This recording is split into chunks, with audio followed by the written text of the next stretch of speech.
Hello and welcome to the 20th tutorial in the Cocos2d-x JavaScript tutorial series, and in this tutorial we'll be looking at using the repeat method. You might think we've used the repeat method if you've been following this series, and you're right, we have been using it, and we've been using it to help demonstrate some of the other methods like the move to and the move by method. It's been very helpful to demonstrate the differences between different methods.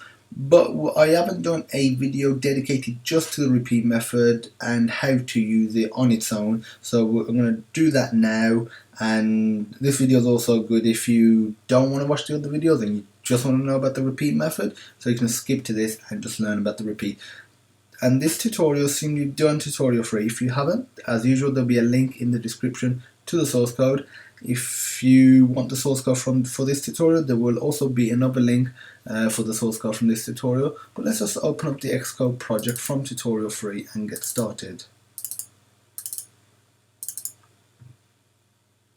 Once it's open, you want to open the myapp.js, and after you add the sprite, you want to create a new sprite action. Sprite underscore action equals, I'm going to do the cc.move.by.create, open bracket, how long we want it to take, 2 seconds, comma, cc.p, well, how much we want to move it by, so 50 in the x, 100 in the y. There we have it. I'm actually gonna reduce this to 10 and 20. Let's just run this .mysprite.run action, open bracket, sprite action, semicolon, sort out the formatting.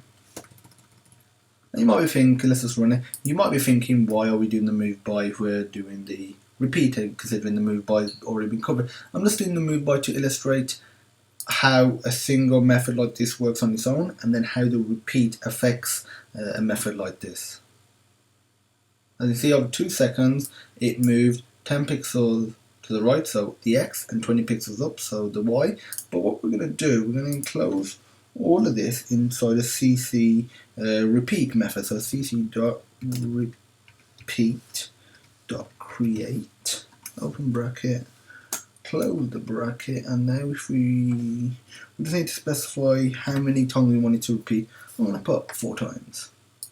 So it should take a total of 8 seconds to finish this animation.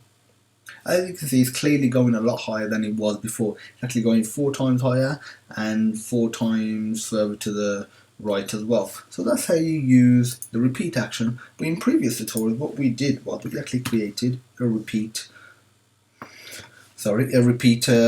variable, and we can do that here as well. So just repeat underscore action equals cc.repeat.create, open bracket, we're going to put sprite action, semicolon. Obviously we don't want the repeat action here anymore, otherwise you will repeat it and then repeat the repeat action again. You may want the intended purpose, but that's not what we want. Finally, we just need to actually specify how many times we want it to repeat. I'm going to put 4 so it looks the same as it did before. Just this way is a little neater, instead of having it all on one line. We'll just call it repeat action. Let's just play it.